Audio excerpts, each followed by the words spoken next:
This is the audio description introduction for Candoco Dance Company and Dan Daw Creative Projects Over and Over and Over Again Insight Video. The video shows excerpts of the company dancing in a rehearsal studio.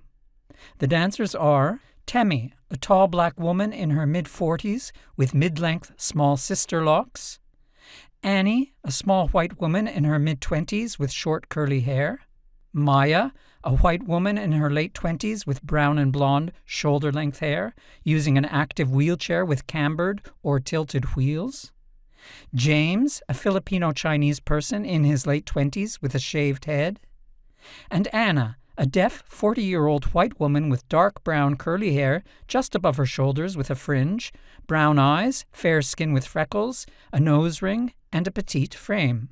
The dancers wear casual rehearsal or training clothing. At the start, the movements are high energy, in tune with the pulsing beats of the music, like at a rave or dance party.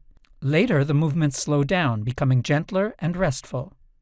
At times, a compact video camera gets passed around as the dancers record each other. Interspersed with the rehearsal footage are interviews with Dan Daw and Steph O'Driscoll, co-directors, and dancers Annie Edwards, Temi Ajoze, James Olivo, and Anna Seymour, whose BSL signing is voiced over. Dan is a light-skinned person with short brown hair and dark brown eyes, wearing a dark green, velvety Adidas tracksuit. Steph is a light-skinned person with light green eyes and dark brown hair tucked under a beanie hat. She's dressed in beige trousers and a matching jumper, layered with a beige vest covered in black smiley face designs. The footage alternates between the dancers and the interviews, with the interview dialogue continuing in voiceover over the rehearsal scenes.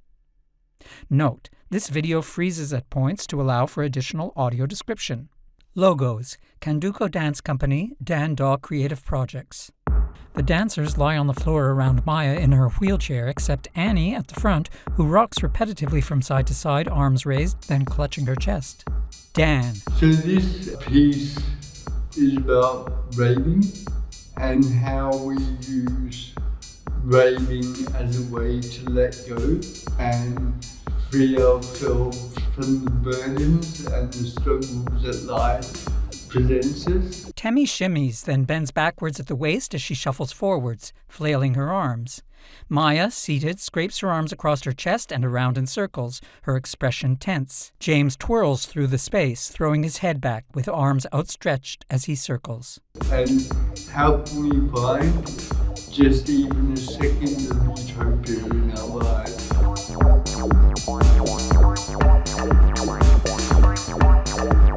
Steph. The narrative has developed through us kind of really inquiring about why is it that we rave as humans? What is it that we're trying to let go of? And how do we find moments of kind of utopia? Title: Candoco Dance Company and Dan Daw Creative Projects present Over and Over and Over Again. Annie rocks, her eyes closed with both arms thrust into the air above her as James films from his position lying on the floor. Annie. We're not recreating a party. I think it's more rave as a way to access a space that disabled people and non-disabled people can meet and let go and party. Anna and Temi dance energetically around each other, then link up in a face-to-face, closed position embrace, rocking their hips from side to side. Spinning around, they open up, now side to side, each with one arm around the other's shoulder. They separate, Temi shuddering with movements that pull herself off balance, while Anna throws out her hips, arms, and head. Anna and Temi. Throughout the work, I think we've realised that, we do bring a lot of ourselves to this rave culture, and I think it's interesting to explore that, and explore that as deaf people, disabled people who historically have been excluded. It's quite emotional in some ways and also euphoric because we're spending this really intricate time with each other's bodies in a very sort of sweaty, real, sometimes dramatic atmosphere. It's very layered. Anna, James and Maya dance in a cluster, repeatedly driving their bodies forward in a steady rhythmic motion. Temi joins, pumping one leg behind her. We come from a more theatre background and from a sense of how something makes us feel, or an objective to make someone else feel something. So that's kind of how we've been approaching tasks in the room. It's been very collaborative in how we've been putting things together. With slower, gentler movements, the dancers roll on the floor, supporting one leg in the air or bracing themselves to raise up their hips. Maya. We spent a really long time sort of laying the foundations of how we want to be together, how we express what works for us, and that just laid a really good trust level. Sort of people first, dance second. Tammy pulls her locks up above her head as she snaps to face forward and back. James sweeps one leg, then another, and circles across the floor, rising, led by his swiveling torso.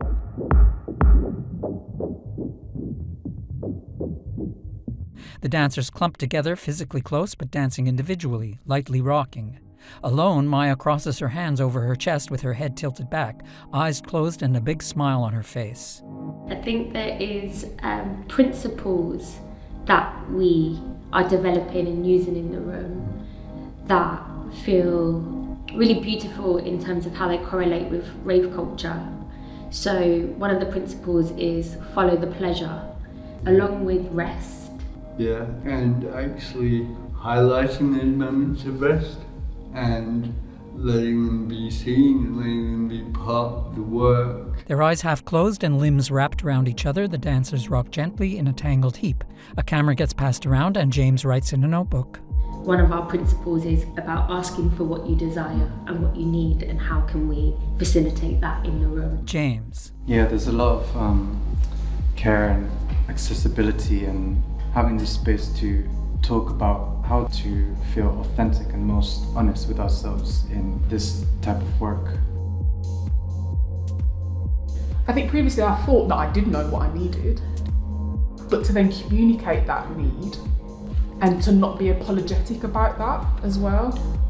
I think that is a huge thing for me. Contributing what I need helps others to do the same. It's like a generous act in a way, rather than feeling embarrassed or shy or insecure about it. It's something to give to others.